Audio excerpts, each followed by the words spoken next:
Our next presenter has played a large role in developing the Philippines as a powerhouse global BPO destination. She co-founded the Industry Association and has run a number of the most important industry leaders such as JP Morgan Chase, ICT Group, SourceOne and QBE. Let's all welcome Karen Batungbacal De Venecia. So good morning as well. Thank you, Richard and Rebecca, for including me as part of the 2016 Asia Women's Summit with incredible women. I just listened to Rosario, inspirational, as well as Susie. A lot of our stories are quite similar, but again, our journeys are all different. So I hope you enjoy my message, because I was asked to share how did I get to where I am today and what are the life lessons I learned along the way. But before I start, I would like to show you this little video that we prepared, because I thought it'd be more fun to see my career in a little video. So cue.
A little easier and more fun to watch. So what I hope you gleaned from that, similar to Susie's story earlier, is that my life and my career was never planned or charted out. It went in so many different directions. For starters, you saw I wanted to be a lawyer, and then my mother said no, and during those generations, you did follow what mom said. So I took up chemical engineering and enjoyed it, and I really loved chemical engineering. And I thought that I wanted to be a research scientist and be with the astronauts in NASA. And for that, you needed a PhD, a doctorate. So I spent 8 years studying chemical engineering, got my master's, spent a year and a half in my doctoral research. You saw the laboratory, just like Dexter's lab.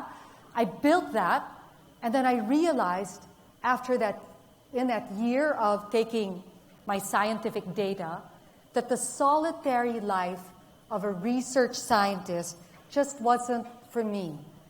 I'm energized by people. I need to be around people. So what to do? Quandary. I knew I had to leave my doctoral studies.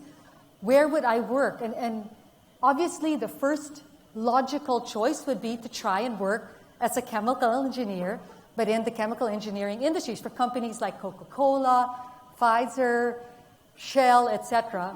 And I tried. I tried to get jobs in these companies, but what these companies saw was my master's and my doctoral research, and guess what? they wanted to put me in research. And I kept trying to explain to them that I didn't want the bigger salary. Put me as a starter somewhere in their firm.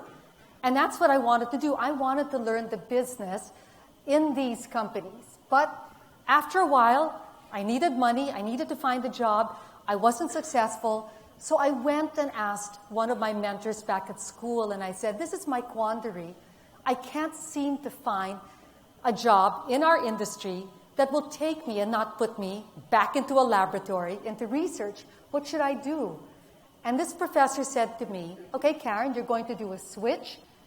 The best thing for you to do is to find a company that has a great management training program, because obviously you're not going to know anything about that industry. And that's where you saw me, similar to Susie. I landed into shipping and logistics. I worked for a company called APL, American President Lines, and I will admit it's a little shallow, but I was excited because part of the training meant that I would be working and training in their corporate offices in Wall Street. So I thought, ooh, tick that box, I'm going to be working in Wall Street. Not understanding that soon after the first month in Wall Street, I would be sent to the rail yards to work with the trains, to the ports with the container vessels and the longshoremen, put on a headset, take customer service calls, but I had so much fun. I took a chance. It was a brand new industry. The gamble paid off. I loved working for APL. So I was working all across the U.S., and one of the managers at APL saw something in me, tapped me on the shoulder and said, we'd like you to go back to the Philippines just for 1 or 2 years to set up a customer service operations for us in the Philippines, Guam, and in the region. So that was a call center. Because one of my jobs when I was a management trainee at APL was putting on that headset. So they knew I had spent a month or so doing that. Now, did I want to come back to the Philippines at that time? No. I liked my independence. I liked working and living in the U.S. But, again, I listened to the mentors around me. This is a managerial post. They said it was only a limited short-term assignment. And I said, well, what the heck? What's 1 to 2 years? I'll do it. So I flew back home, first time in 10 years. And I did set up that call center here for American President Lines here and in Asia Pacific. And little did I know how profound that taking that short-term assignment would mean in where my career would go. So life had other plans for me as well. When I came for that short-term assignment, because I was supposed to return to the U.S., I met someone and soon thereafter got married and had 2 children in a row. And I'm actually very pleased to have my daughter with me here. So she was one of those. So now I'm a mother, a wife with 2 kids. And that option of returning to the U.S. wasn't going to be.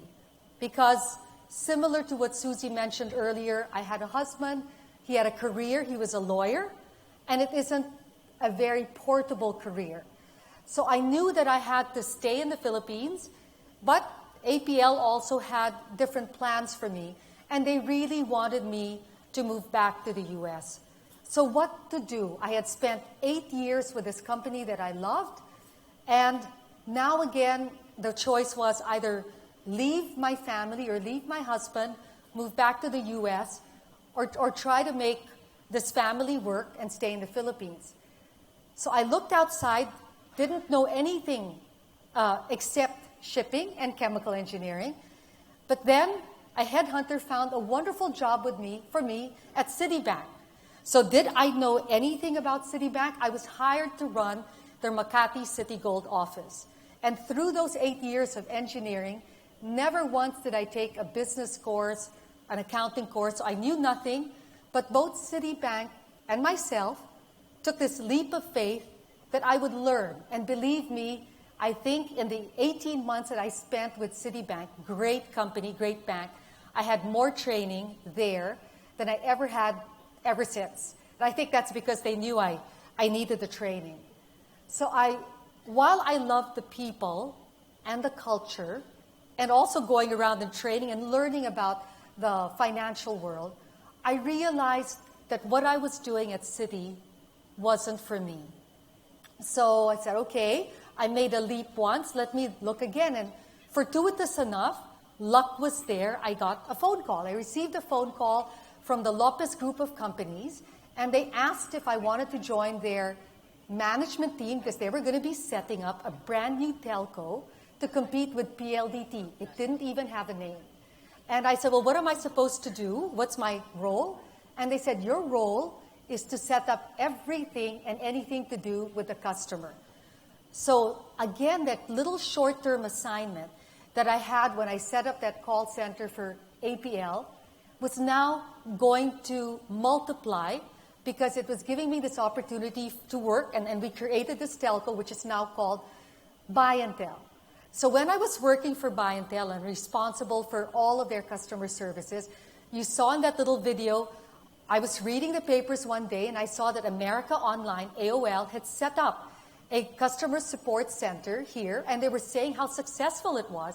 And that was a big career light bulb moment because I realized, wait a minute, if they can do that for their company, we can do that for everyone across the United States. At that point, that was all I was thinking. 3.5 million call center jobs in the US, we can get that. Because if AOL can do it, we can do that. And I quickly convinced the Lopez Group of companies to help me set up one of the first Philippine pioneer call center firms. And that was the first company you saw that I grew to 2,000. But unfortunately, that got sold. I joined another company, an American company, grew that to 8,500. That got sold, and I guess that's when I decided I needed to work for a company that wouldn't get sold, and that's when I joined JP Morgan Chase. And you saw there that we were able to grow JPMC here in the Philippines to 14,000 people. So little did I know that putting on that headset in South Kearney, New Jersey, and taking that short-term assignment here in the Philippines, I thought would be short-term, would help me find my life's calling, my niche, which is the BPO world and the whole business process offshoring industry. So life is truly a book of many stories. Are you familiar with, for those of you who have kids, the Choose Your Own Adventure books? For those of you who aren't, these are books where the reader, the child, takes on the role of the main character and gets to choose what the hero does, and also then leads to the outcome of the book. So I'd like to think that the story of my life is similar to these many adventures that the books present. No clear pattern, but resonating with common themes of hard work, flexibility, courage, and resilience. And throughout these adventures, I learned lessons. I'm going to share 5 today. The first key lesson is, don't be afraid to make mistakes. Don't expect to have all the answers, to have all the data to make perfect decisions. You need to have a vision, but guess what? Life will throw you curveballs. You are not in full control. So like you saw, I wanted to be a lawyer, then I was a chemical engineer. But the point is, take risks. Seize those moments. Not all of the career choices I made were the right ones, but if I didn't take those leaps of faith, if I didn't take the risks and listen to the mentors, I wouldn't be where I am today. I also had some personal trials when I was growing in my career. Remember I mentioned that I married during that short-term assignment? Unfortunately, that marriage wasn't working out. So I was now finding myself a single mom with 2 children, and it was heart-wrenching to leave that. But the more than a silver lining are the 2 children that I have from that marriage, and now I'm happily married, and my first husband is still a very key partner in my life. And what's the message there? We all survived. So again, don't be afraid to make mistakes, because the biggest mistake you'll make is if you don't take those leaps of faith, if you don't have the courage to do that. And as Nelson Mandela said, the greatest glory in living lies not in never falling, but in rising every time we fall. So throughout these adventures, some good and some not so good, take the time to reflect. And that's my second lesson. Work on you. Physically, intellectually, spiritually, we're all a finite resource. Take the time to rejuvenate. take the time to replenish your well, to make calendar time for your me time and your development time. What's my me time? I wake up at 5 in the morning when everything is quiet, and my me time is I get on my little elliptical machine, and that's my me time. My me time as well to go spiritual. Also find those mentors. Throughout my talk, I talked about people giving me advice. Find those mentors. Seek them out. Or if not, if that's offered to you, take those mentorship opportunities. Because throughout all of these adventures, I valued the people who surrounded me, helped and inspired me. So that's my third lesson. Learn from the people that surround you. Be active in building up your support communities. Your best friends, that sisterhood that will see you through life's greatest challenges. Your mentors, your council of elders, people that you respect, where you can always reach out to ask advice. Because mentors see you in a different light. And trust in their vision of you. They will see things in you that you won't think you're capable of doing, but trust in them, because they don't want to fail as well. If I didn't have those mentors urging me to take that short-term assignment, again, I wouldn't be where I am today. And throughout these adventures, I realized that I needed to commit. So that is my fourth lesson, commit to commit. I've been asked many times about work-life balance, and I don't believe there's such a thing. My crazy schedule is living proof. However, you can make and should make basic sacred covenants for everyone. So with my family, there are things that I will never sacrifice when it comes to my family. My manager as well knows what these things are when it comes to the firm. So when I was single and working, I loved to go out for lunches and dinners with my colleagues, because it was a way to build relationships and to network. But as soon as I had children and a husband, I realized that time was finite and I couldn't do that. So every day I'm known in my company, I brown bag to the office. I bring my lunch every day, and I do that, and I have lunch meetings. And that's because I want to have a fighting chance of being home at 7 o'clock to at least sit down with my family for a meal and I have a 12-year-old, at least try to put my 12-year-old to bed. A little harder with my 25-year-old, but to put my 12-year-old to bed. The other important thing is to have that right support structure. At home, when I was traveling a lot for business, I realized the need to give my yaya a credit card. Because once in a while when I was traveling, something happened with my children at home, and they didn't have the funds to either buy the medicines or buy the necessary school supplies. So that's at home. So I have a whole team at home, but I also have, and I'm very lucky to have my corporate wife. So my executive assistant has been working with me for over 12 years through 3 different companies. And if anybody wants to hire me, they know that it is buy one, take one. And my children through the years know that they get a better response and a faster response when they email my executive assistant rather than mom. And lastly, throughout all these adventures, I stood proud as a woman. So celebrate being female. We all have our masculine and feminine sides, but you know what? In school and in the corporate world, a lot of our examples are male, and a lot of our training is very male-oriented. So sometimes it's beaten out of us, our feminine. But guess what? The secret is we really have, I believe, the better DNA for leadership. We have special female attributes that set us apart from males. So excuse for the men in the audience. What are these 5 special female attributes? One is we're more relationship-focused than results-oriented. We think about how people feel. And for leaders, employee engagement is all about how you make your organization feel. If you don't reach the hearts of your staff, it's just work, and they're not going to last. So to quote Maya Angelou, I have learned that people will forget what you said, people will forget what you did, but people will never forget how you made them feel. The second female attribute is we value harmony and consensus. So we try to build very cohesive work environments. The third, we love to speak, right? We love to vent and speak, and hence we become more inclusive in our decision making. Fourth, we all know we're detail-oriented, and that means excellent planning and execution. And fifth, and more important, we are intuitive internally and socially. That female intuition, please don't lose your female intuition via analysis and logic. That female intuitive nature is so special. I believe it was the female intuitive person in me that helped me make many of those leaps of faith in my life. So to sum it up, I have 5 mantras. Don't be afraid to make mistakes. Take those leaps of faith because there's nothing you can't bounce back from. And guess what? A sense of humor will see us through anything. The second one is work on yourself.